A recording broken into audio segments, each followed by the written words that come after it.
Hey, mate.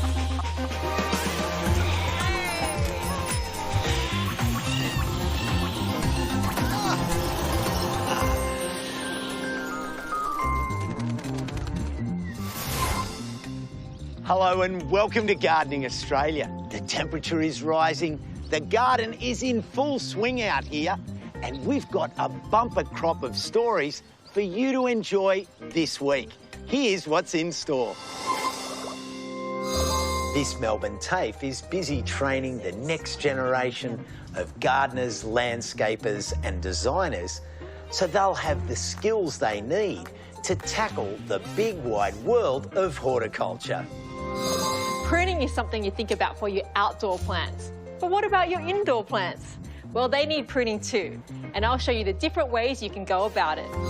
Today, I'm going to take a shallow dive into the watery world of aquatic plants, which best to choose for different depths and how to plant them up. And spring. It is such a prolific time of the year, not only for growth in the garden, but also for those jobs that you've got to get done. And I've got my top list for you.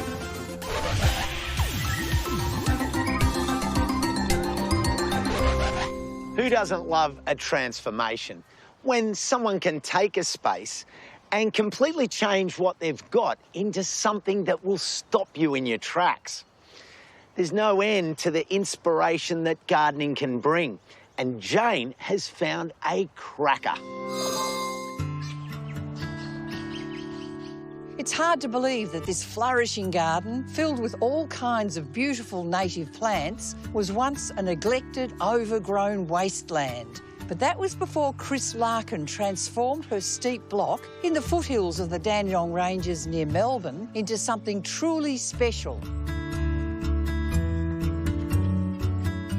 Chris, what is it about Australian native plants that really grabs you? It's such a big question, Jane. I chose Australian plants in the first place because I'm Australian and I live in Australia. I chose them for the wildlife as well, that I wanted to bring birds into the garden. So how big is the garden?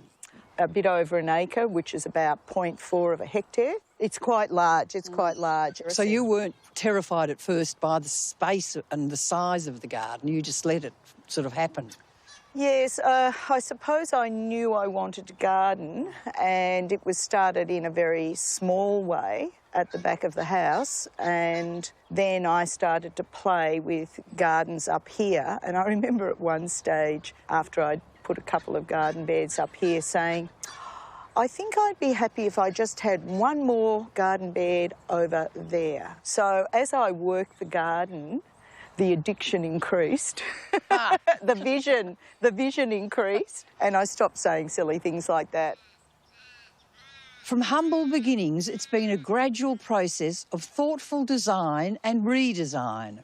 Well, I've actually been here for, I think it's 40 years, something like that. And for the first 8 years, I lived in a shack. And I do mean a shack. In the last 2 years of that 8 years, the house I live in now was being built. So that took about 2 years. I shifted in 1990 into that house, and 12 months later is when I started the garden.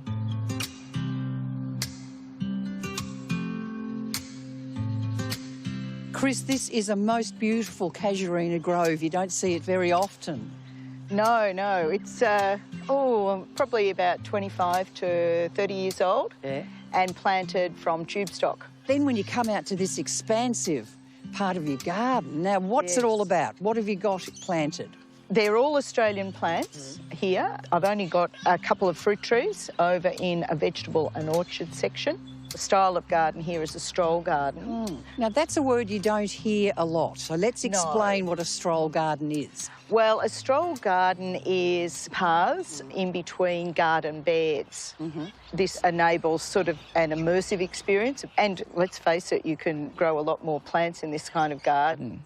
Let's go down and have a little look to see what's down the road.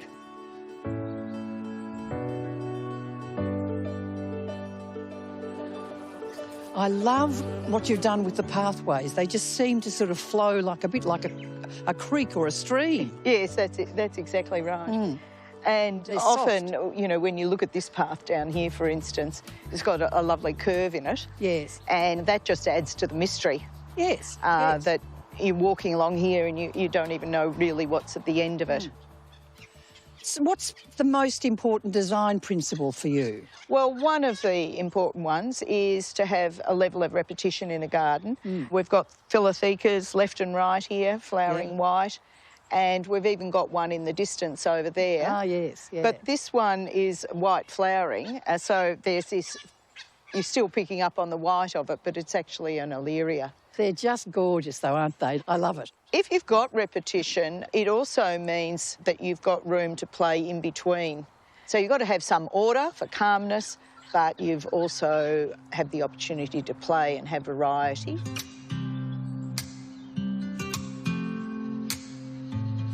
This is Melaleuca blaireifolia, one of the more unusual plants that are growing in the garden. It's very unusual, mainly because of the colour of the flowers. They're green. Yes, a green flower. Not that many green flowers in the garden, and very, very tiny leaves.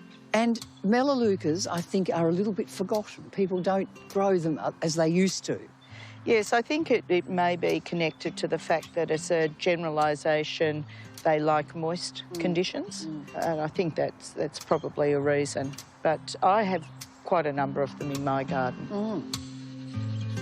What I like about your garden is that you've planted it, but it's room to move. There's spaces here, there and everywhere that you really feel you're not confined. Yeah, it's lovely that you picked up on that, because it is one of my obsessions is to have a garden that has a lot of feeling of space. It's almost, to me, breath. You know, you can breathe in this garden as opposed to a garden where you sort of shrubbed in. And what it does enable you to do if you've got quite a lot of low plants, ground covers or low-growing shrubs, is it enables you to get better views into gardens and along garden paths. It's very important, that balance between open and closed space. And there's a lot more room for smaller plants than bigger plants. It's really lovely if you do have a large plant to have one like the wattle that we're looking at here, which is a tall plant, but it's got a beautiful open habit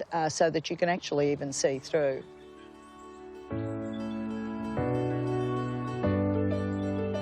You've got a good steep block of land here. How did you cope with that? A lot of it was done by a bobcat, but coping with it was done by using rock, sometimes using sleeper walls to retain the soil and to enable flat paths, safe paths. There are pathways running across the block. One of the benefits of that is that it helps harvest water. Yes, so the water's not going to run straight down. Yes, that's right. It actually enables the water to be slowed down, and even if that path is sloped slightly back towards the hillside, you're actually capturing water to some extent.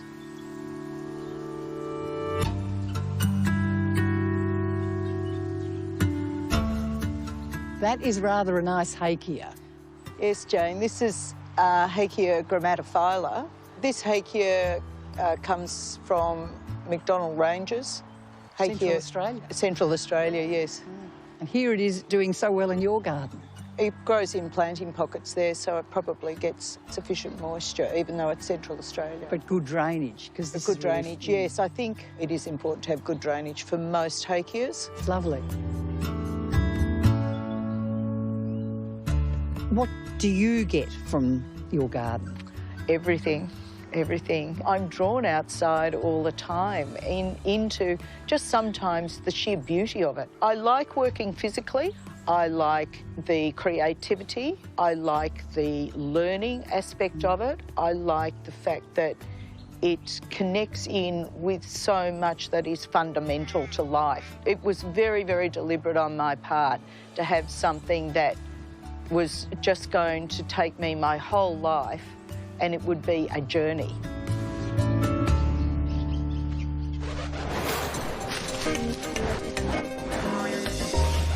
How far south can I grow a starfruit tree? Well, this is the fruit, and that's the tree. It comes from Indonesia. so it's truly tropical. And the furthest south I've seen one successfully fruiting is Sydney.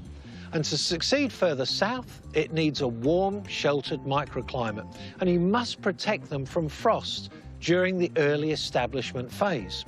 And that's really it. This tree will grow to about 5 or 7 metres high, and this is a great example of what you can expect if you grow one. What are the best crops to grow in wicking beds? Well, most veggies will grow brilliantly in a wicking bed, but here in South Australia, in my hot, dry summer climate, I make sure that I grow plants in them that don't like to dry out over the warmer weather. Plants like lettuces and bok choy, if they dry out, they're going to become bitter and run to seed, so a wicking bed prevents them drying out. Similarly, you've got to think about the spacing of your plants. Normal spacing rules apply for veggies, so if you're growing giant crops, like a giant pumpkin or a New Guinea bean, they're going to take over your wicking beds. So those giant crops I prefer to grow in the ground. What is fasciation? Fasciation is the abnormal mutation of the growing tip of a plant, resulting in the flattening or broadening of a stem or flower, almost as if it's repeating on itself. Now, fasciation is a random mutation. It doesn't do the plant any harm. In fact, some plants are bred for fasciation to be a feature.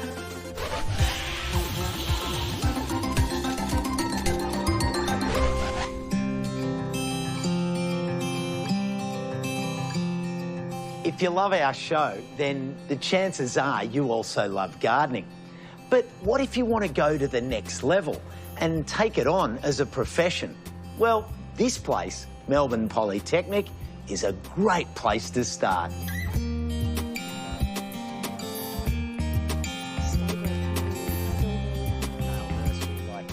The lead teacher is David Sparks. Yeah, we've got amazing facilities here. So we've got heritage overlay gardens. We have a functioning nursery with a retail section. And we also have our production area down the back, down into the Yarra River where we've got riparian native vegetation. So we have the whole gamut of stuff to work with. Every year, about 200 students study here for apprenticeships, certificates and diplomas, so they can become the professional horticulturists of tomorrow.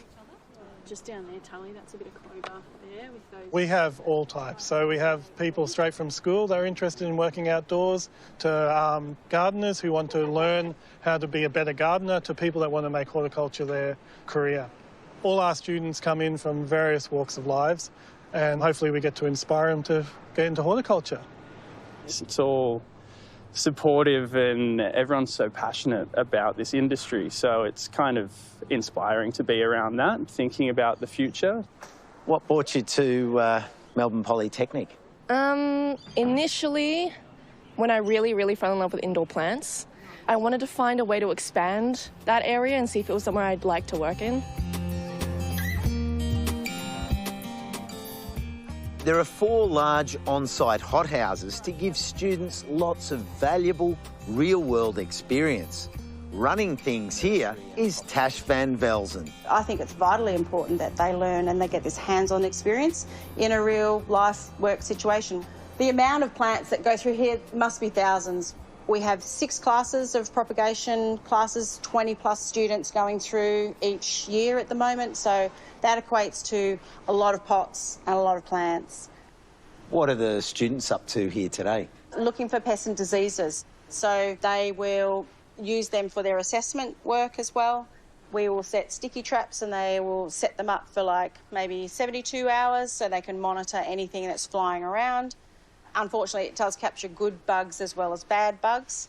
And that helps us set our IPM program, which is Integrated Pest Management. So we have lots of different beneficial bugs that are helping us control things like fungus gnats or aphids or scale, thrips and things like that, all the usual suspects that you might find in a nursery. So this is a rice, it's a predatory bug. We're using them for thrip control. Throughout the year, we release good bugs into the houses. We're a very low to no chemical use facility.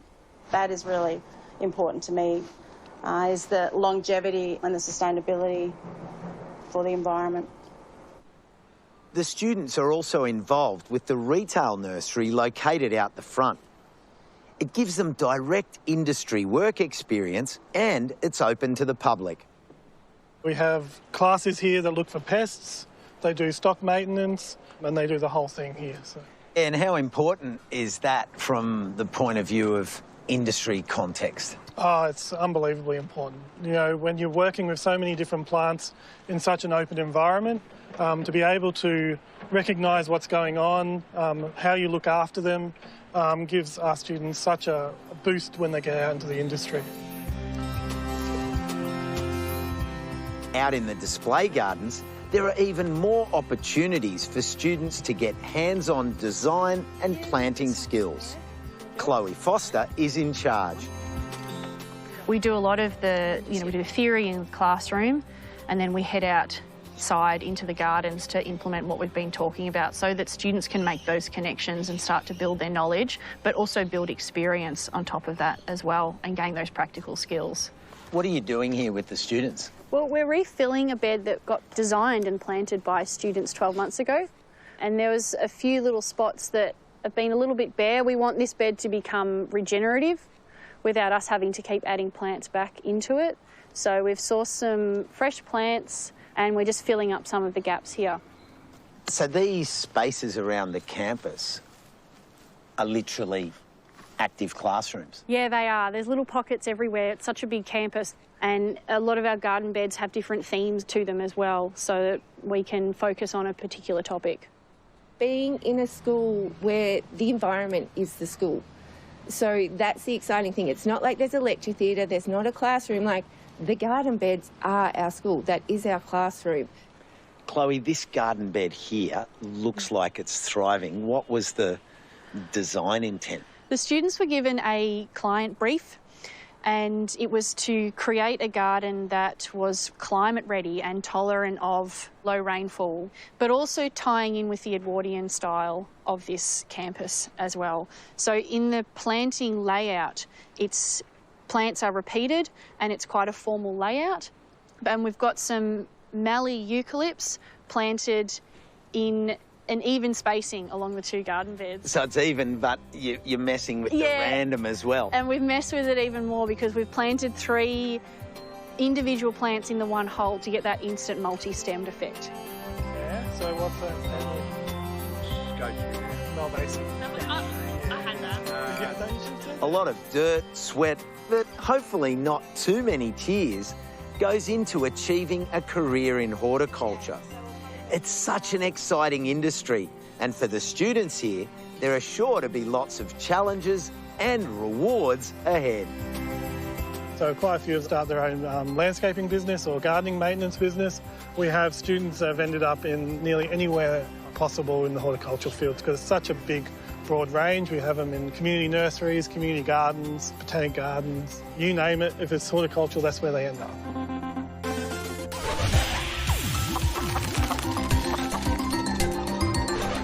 The great thing about gardening is there's always something new to learn. But sometimes we can take a technique we already know and apply it in a different context. Tammy's here to explain how.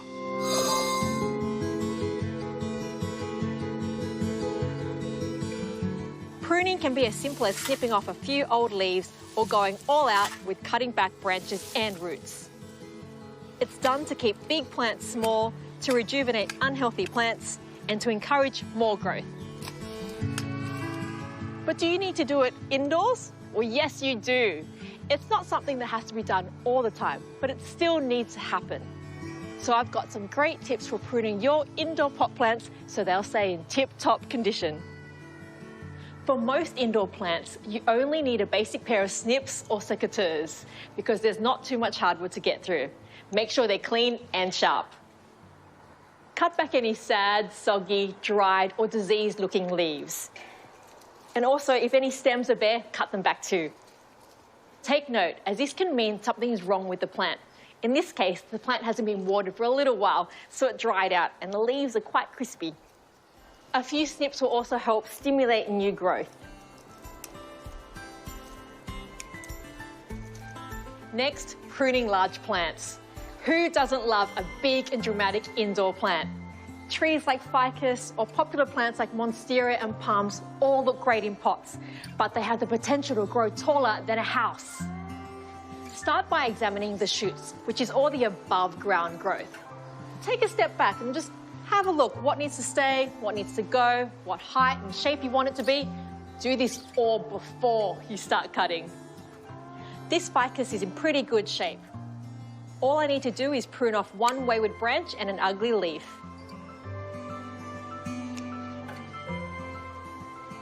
This monstera needs a more brutal haircut because it's got out of control and it's way too big for this small pot.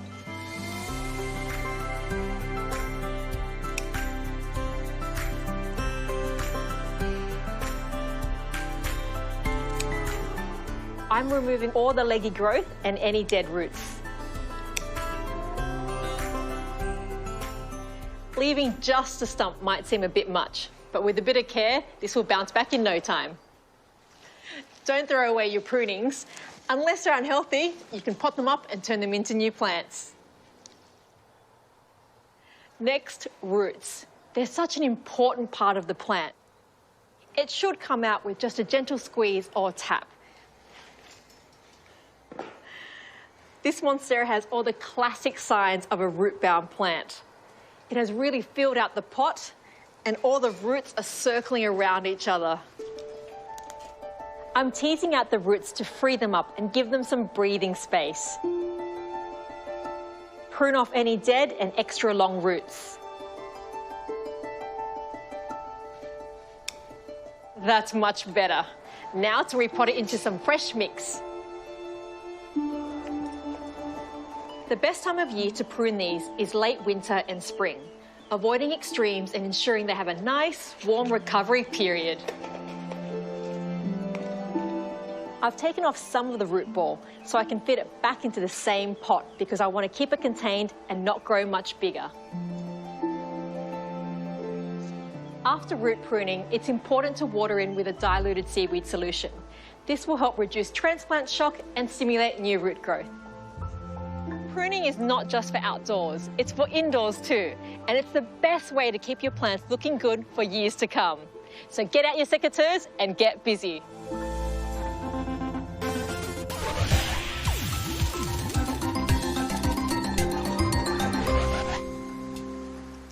There's something about water, whether it's surfing in the ocean, taking a dip into a pool, or enjoying the ripples over a garden pond. It's good for the soul.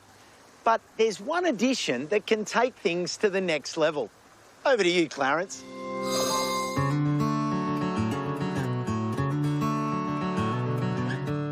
Like their land-based cousins, aquatic plants grow in a whole range of situations, whether deeply submerged or just dipping their toes on the periphery. In general, planting zones are measured from zone 5, which is the deepest, to zone 1 for the pond edge. Today, the shallowness of my pond and the narrowness of the bank allows me to plant only in the middle zones, 2, 3 and 4.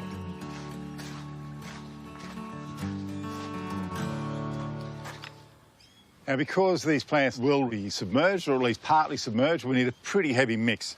So what we're going to go for is a mix of 2 parts loam, 1 part gravel, 1 part sand. Now, it's a lot easier just to pre-mix this, but, you know, 2 of those, 1 of those, 1 of those.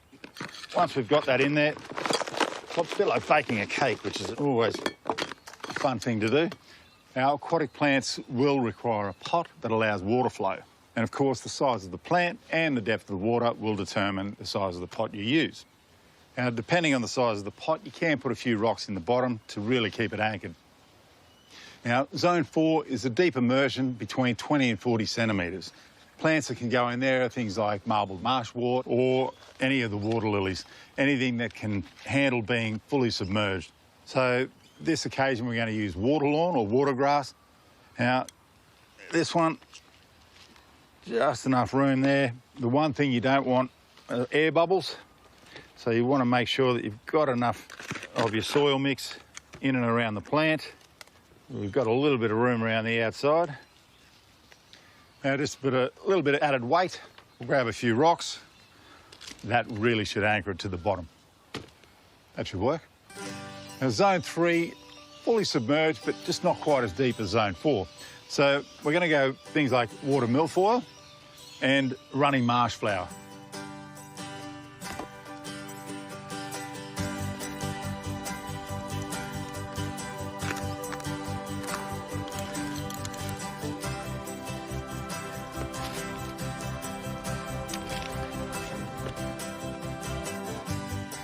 Zone 2, well, that's along the water's edge, and plants in here can be things like knobby-headed club rush and the tassel cord rush. Now, aquatic plants generally don't require nutrient because they should be able to get enough from the pond environment. So they should be able to take care of themselves. All that's left now is to get these into the water. Away we go. All right. Whew. Now, hard part's getting in here, but moment of truth.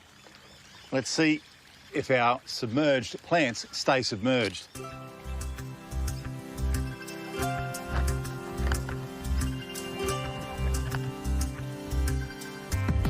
So far, so good. I'll have to dig this one in a little bit. There we go. That's the water grass, fully submerged, not going anywhere. A little bit shallower, we'll go to zone 3. Got our water milfoil. Now, a running marsh flower, similar depth. Looks great. Now, just got to take these edge plants, pop them in. Away we go. Oh, all right. So, zone 2, the pond edge. One thing you have to be careful of course, is the liner that keeps the water in these water features. This dwarf tassel cord, it's been in this pot for a while. There we go. Nice and gentle. Give ourselves a decent hole. I'm pretty happy with that spot.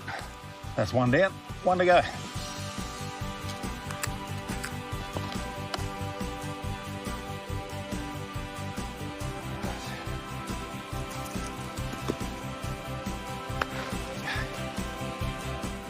If you want to spruce up your water feature and create a new playground for all of your pond life and insects, why not give this simple, hassle-free solution a go?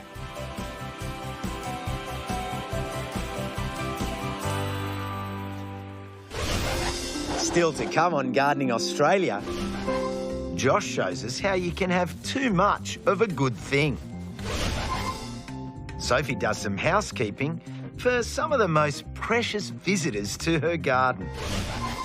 And we meet a renowned WA grower who has an abiding love of the spud.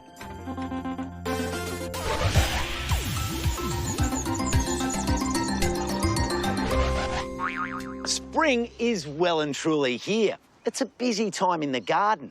Everywhere you look, there's something to do. Millie can help with your plan of attack.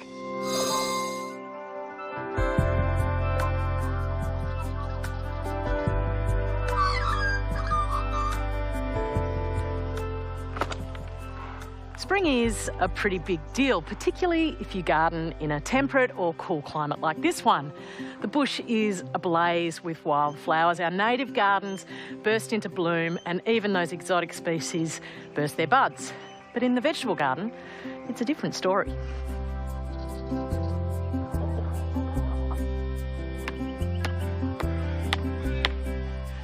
While it might look like a time of abundance with all those flowers and all of that foliage, there's actually very little to eat. This time of the year is known as the hungry gap. All of your winter crops are past their best and the soil is still too cold for most of the summer ones. But while there's very little to eat in the garden, there are plenty of things to do. Even on their way out, many vegetables can still provide a really important role in the garden, as their flowers attract beneficial insects. And the very best can be saved for seed. This was my best Spigariello this year. It had really lush foliage and lasted a lot longer than any of the other plants. So it's the one I want to save for seed. So I just stake it, tie it up, and let this one flower right through the season, and then I'll have lots of seed for next year's crop. One crop that I've had great success with this winter are my Chantenay carrots. They're a really large carrot, and they actually get sweeter as they store over the winter time. And in the past, they've tended to rot in the ground. It gets too wet and they're a really large carrot, but this crop held incredibly well. So of course I want to save some seed. Now you need at least 5 plants to make sure you've got nice genetic diversity in the seed. I've caged them off because squid does like to pinch the carrots. I'm going to let them run up to flower and let that seed dry on the plant. But as well as letting them stay in the ground, I'm also shifting the way that I'm cultivating them as a plant. When you're growing carrots for their roots, the actual carrot, they go into fairly low nutrient soil so that you don't get lots of leafy growth up top and nothing down below. But now I'm growing this as a flowering plant, so I'm giving it all the trimmings. I've poked some peas in around it to try and help to rebuild that nutrient in the soil, and I'm also giving them a liquid feed every 3 or 4 weeks to ensure their flowering and seed set can be the highest quality there is.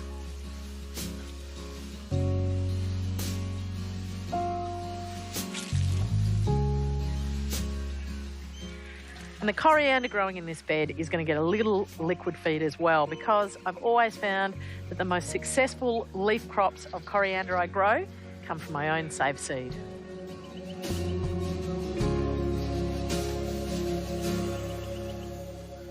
One question that I often get asked at this time of the year is, when do I harvest my garlic? Because many varieties will sort of mature that late spring, early summertime. And it is hard to answer definitively because we grow so many different varieties across different climates. So you need to look at your individual crop. Some will die almost back to that bulb, but most only yellow a little bit before they're ready. Others do things like this. It's forming this little flower spike called escape, which we pick and harvest and eat. It's delicious. It's like garlicky asparagus. But really the thing to do is to look down at the bulb. You can just dig around a little bit and try and see that they're nice and full. If you think they look ready, the thing to do is to actually sacrifice one. You pull it out of the ground and you cut it crossways.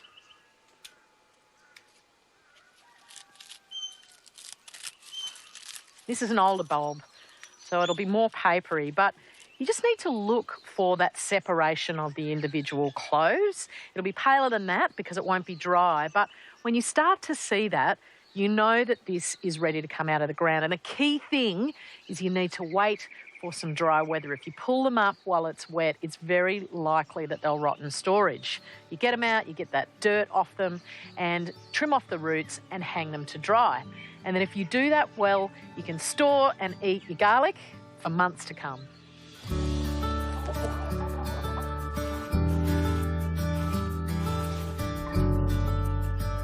When it comes to spring planting, you do have to hold your nerve because the air temperature might be warmer, but the soil temperature is still cold. But what you can be growing is that soil. Now this bed, I had a green manure crop through winter. It was mustards and peas, all edible. And then a few weeks ago, I chopped it up and dropped it on the ground. I covered it with some aged manure and a bit of straw. And you can see that it's actually breaking down really well. And what that does is a couple of things. It adds organic matter to the bed, but it also really increases that biological activity, all the critters that break it down. And that means when the corn and the cucurbits go in this bed in a few weeks, they're going to have great access to all those nutrients.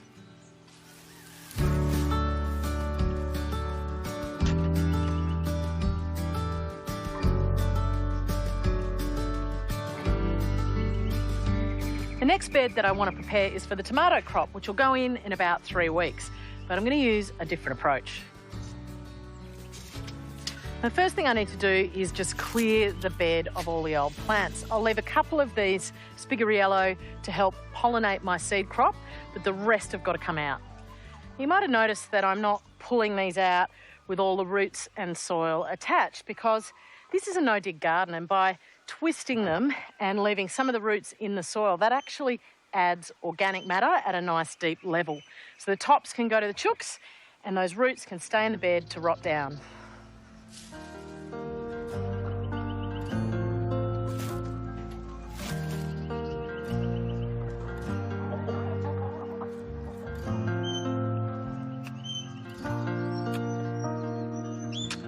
Because this is no dig, I'm not turning this over. I'm just using the fork to gently sort of leave it open and help to aerate the soil. And it's a great technique to keep that structure of the soil intact. It's also fantastic when the soil is wet, because if you dig it over, you can risk really destroying it. So you don't have to be a pure no-dig gardener to use this bed technique.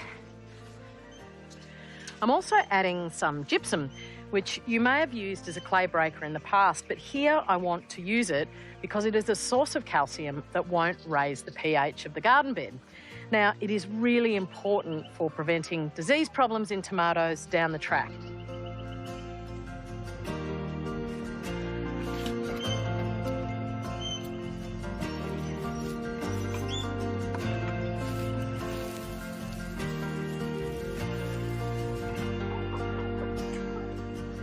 I reckon those tomatoes are going to boom when they hit the ground. I can taste them already. But before that soil warms up, you can always sneak a few little shoulder crops in. I've got lettuce, pak choy, and even a strip of radish. I'm going to get them in the ground. I hope you get stuck in to a few spring things too.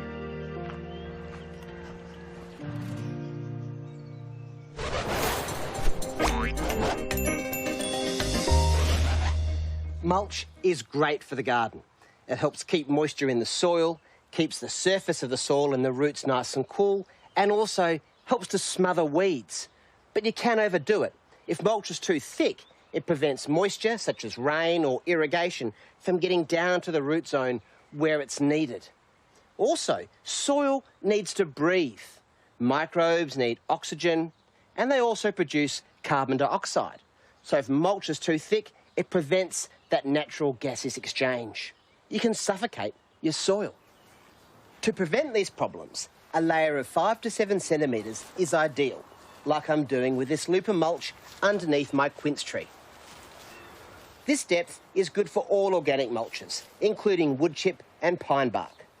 With straw and hay mulches, also make sure you break up any clumps so it doesn't form a mat. And remember to keep mulch away from the stem of your plants to prevent rot.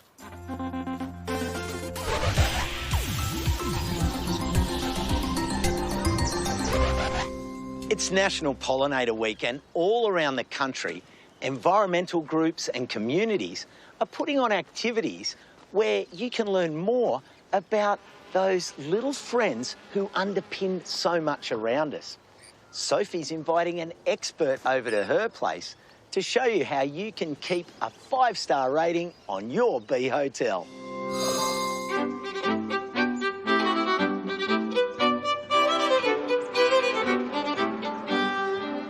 The sound of bees buzzing in my garden is music to my ears. With about 2,000 species of native bees in Australia playing an important part in pollinating plants, they're a welcome addition to any garden. Over the past few years, I've designed and built a number of bee hotels to make sure that their stay is comfortable. Part of running a successful hotel is looking after them. So I've invited native bee expert Beck Stevens to take a look and give me some advice. So this is my big bee hotel, and I built it about 6 years ago, and to be honest, I haven't really done much to it. What can you see needs to happen here? Well, I can see, Sophie, that we've had some predators move in and some of the nesting substrate has deteriorated, so that really needs a refresher. So what are some of the predators? As you can see, there's a spider web. Cleaning out the webs and moving the spiders on if you can is a good way to start, so that they can have a fresh start to their bee hotels. There's also ants. They're really common to find in bee hotels, and they'll just go in and out of the holes. So they're probably after the nectar and pollen that's in there? And even the larvae developing too. OK, so how do you manage ants? Ants are tricky to manage because they can get up and down things very easily. So moving your bee hotel, particularly small ones, to another location, perhaps away from an ant nest, might be a good thing to do. Many of the materials in my bee hotel also need replacing, like the crumbling clay bricks and cracked bamboo cane, while other materials the bees didn't take to at all. Paper straws can be used sometimes, but definitely we've found that bamboo provides a better home for them. Perhaps because they're more insulated, and if you cut them correctly, there'll be a node at the end. So it has a nice contained finish on the end of the nest. This mini bee hotel has been here for a couple of years. This is a really good example of what home gardeners can do for native bees in their own garden. So having lots of smaller bee hotels located around the place has a greater advantage than those big bee hotels. It's positioned around plants that are going to be useful for those native bees, and they're going to feel more at home because they can locate their nest because it's smaller, and also feel like it's a cosy B&B rather than one that's actually really a bustling, busy hotel. And what about the position being semi-shade and a bit protected? That's excellent. So we've found by looking at bee hotels around Adelaide that shade is definitely preferable, or at least morning sun and dappled shade. And what about the height?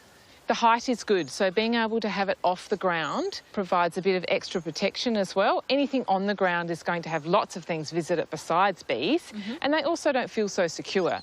Now, I can see some of the bamboo canes are closed. So does that mean there's a bee in there, or is that a wasp?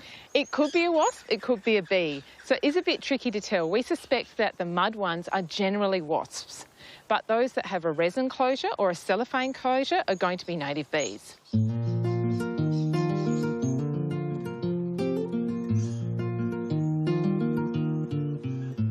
This is a resin bee nest.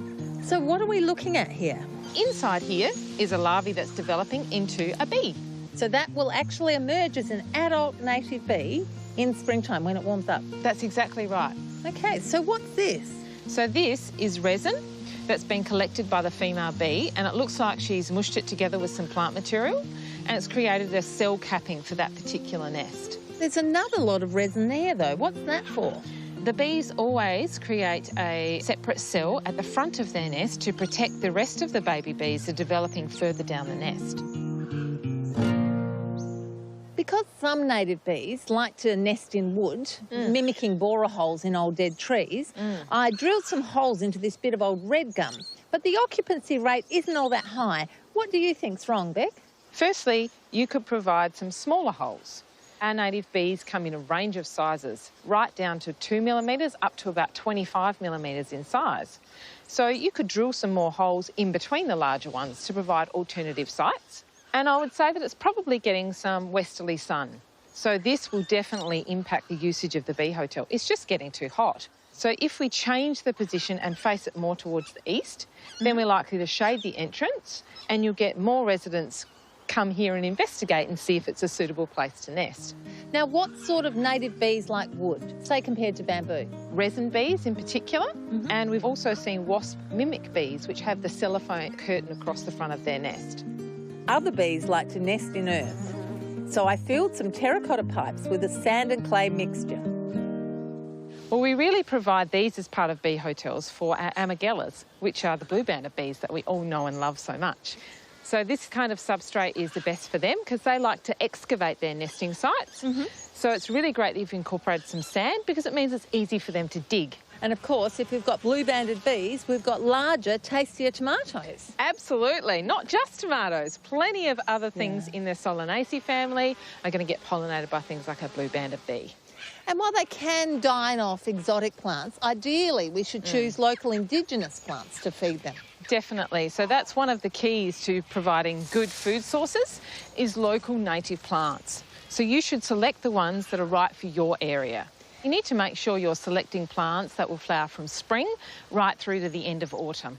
And it's also important to choose plants that have both pollen and nectar because pollen is a bit like protein and nectar is a bit like carbs. Yes, and the female bees will collect both of those things together and they'll squish it together into a ball and use this to provide food for their developing larvae in the nest. So both of these things are really important in your garden.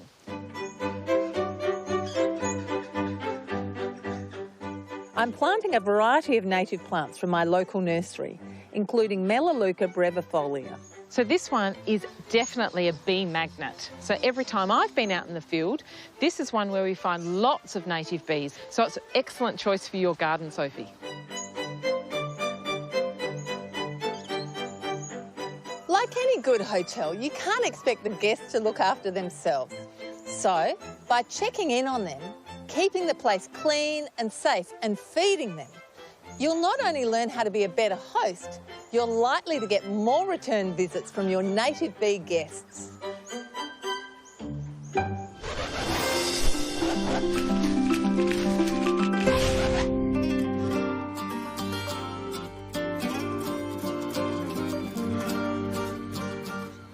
The Costa Rican butterfly vine isn't widely grown, and that's a pity because it's easy to grow.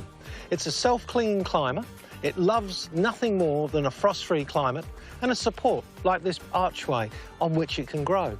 It's evergreen, and this plant is only just starting to come into flower. It's been through winter, so it's a little bit shy. Given a few more weeks, it'll be bursting with colour. And if you look closely, it's very much like a bougainvillea.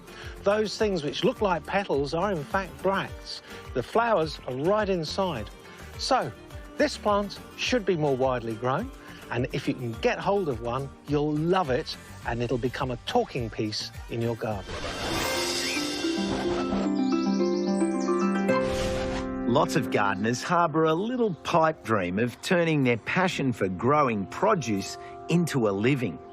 Well, our next story follows the path of a family who has taken it to the next level. Watching things grow is a passion of mine. You know, watch them germinate after 3 or 4 days. I had a picture in my head, the size they had to be, and the times of the year. Week 7 to week 8, we used to pick broccoli. In spring, you know, it used to be around 8 weeks, and then in winter, it used to be about 10 weeks. And the thing is, it was like watching them and virtually growing with them. I'm Tony Gallardi. I'm based in WA, Western Australia, Perth, best place in Australia. Well, we grow a lot of vegetables. We produce for the local market, we produce for the export market. Between one farm to the other farm, it's probably about 3,500 kilometres. So it's quite a big spread. We've got our own meat facility. We make our own sausages and mince, break up beef every morning. So it's pretty diverse. I've been working with potatoes most of my life. I like my potatoes roasted. I'll eat the potatoes before I eat the meat. These are Nardine. These are white flesh. Growing them in the sand, they got a pretty good taste. I like them.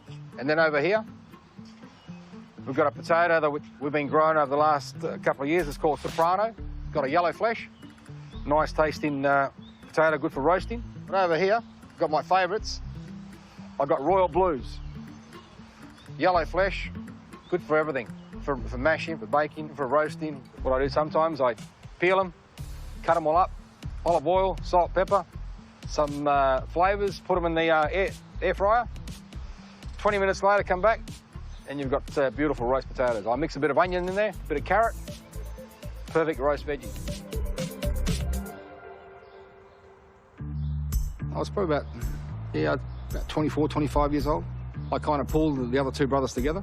It was me, my brother Vince, and my younger brother Sam. Us three that were working. My father used to help us as well. Growing was what we all knew how to do.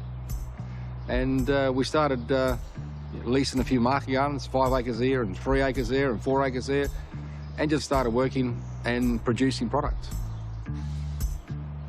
We virtually got up every day, worked 18 hours, 16 hours, 17 hours, had enough energy to go back home and have a sleep and then do it again next day. There was never a plan. We were expanding in every direction. We were buying more farms, expanding the retail arm. Then we got ourselves into meat, we got ourselves into egg production, then we got ourselves into mango production, grape production, and there's just virtually all just happened. These will be in the next week. My younger brother, about 20 years ago, decided to pull out, so just Vince and myself kept on going. As I was a kid, I used to pull them out with a pitchfork, help my dad after school. We used to pick 6 bags, which that was equivalent to about 300 kilos. All the Italians all used to socialise, but they never mixed with other people. The first day of school, I didn't even know there was an English language. So we really lived a very close family life. We used to work after school. In the morning, before I used to go to school, I used to go and water my spuds, and all we had was 3-acre little plot that we were growing. We used to grow for the markets.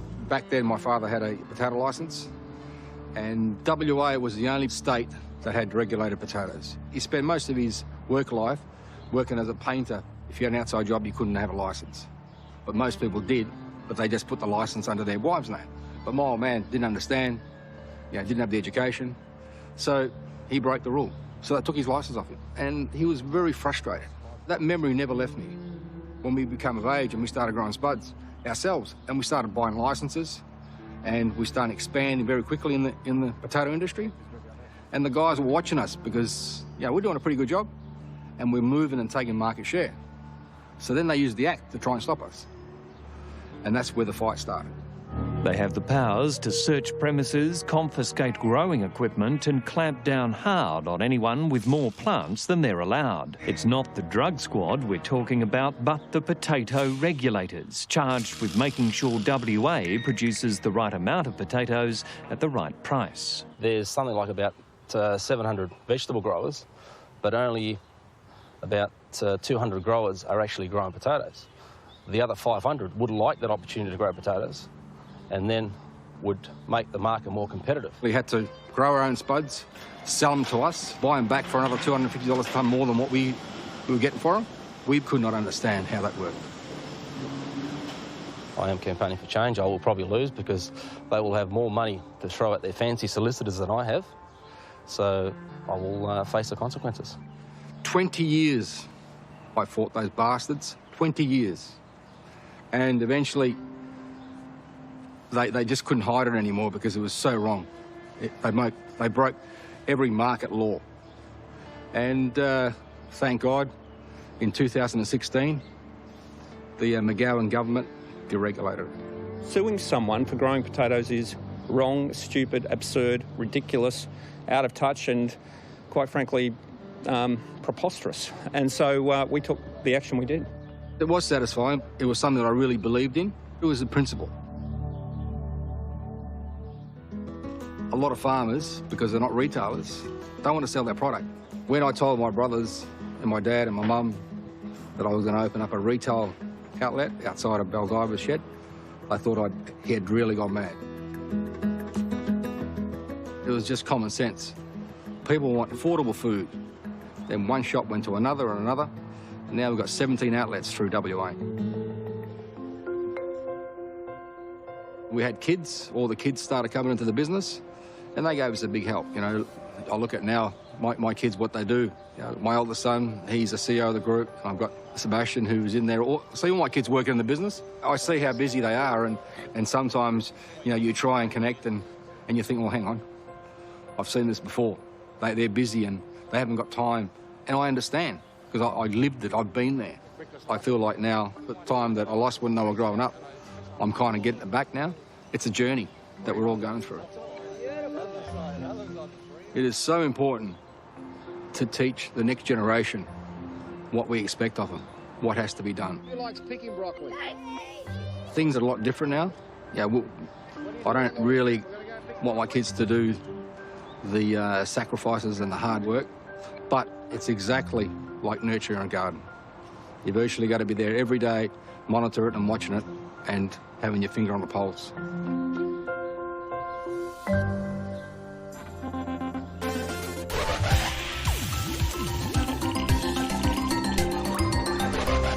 I can see you're raring to go, to rip into some gardening this weekend.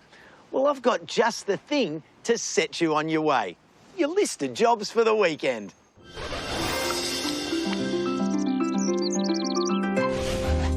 In cool areas, if you keep bees, help the hive thrive by reducing areas they need to defend against predatory wasps. Use gauze mesh to cover gaps and make entrances narrower. Lemon-scented thyme is a stunner for cool climates. Get some in the ground in a sunny spot with good drainage. They're a delight for the eyes and taste buds. Feed roses with pelletised manure boosted with potash, about a handful per square metre. Layer with straw or bark-based mulch, then give them a good soak. In warm areas, hand-pollinate zucchinis by transferring pollen from the male flower to the female flower. Male flowers have thin stems, whereas females have a swollen base. golden nugget and bushfire pumpkins are fast maturing and need less space to sprawl. Start them in small punnets of compost, then plant out once they sprout. Purple canopies of jacaranda are popping up everywhere, providing much-needed shade. Consistent moisture is key now, so top them up with compost and mulch. In subtropical areas, Hoyas are in the spotlight with wonderfully waxy star-shaped blooms. Remember, flower buds only form on existing old flower spurs, so don't cut them off. Short on space but love frangipanis? Try the climbing variety. This fragrant vine will be ready for a good drink now as it starts to bloom. It's pollinator week, so why not encourage butterflies to lay eggs in your garden? Kangaroo grass, wonga wonga vine and everlastings can all be planted now. In tropical areas, grow a choco vine by placing whole fruits from existing plants in the ground. Give them a sunny spot and they'll be in your salads and stir-fries by autumn. Layering is an easy way to grow a new pothos or ficus. Simply find a node and lay it down in contact with moist soil. Eggplants grow really well through the wet season. Make sure water drains freely by planting in containers or raised mounds and stake if the weather gets windy. In arid areas, if you're growing rambutan, be patient and let fruit ripen on the tree. They're best harvested early in the morning when the fruit is fully hydrated. Thin out branches on fruiting grapes to prevent mildew. Dilute 1 teaspoon of bicarb in 1 litre of water, add a drop of detergent and oil, then spray on the leaves. Get involved in this year's wild pollinator count. Observe the pollinators in your garden for 10 minutes and register your results for science. Details on our website. Go to it, citizen scientists. Now that you're keen to see what's buzzing in your own garden, be sure to catch up on ABC iView to see what's buzzing in gardens around the country.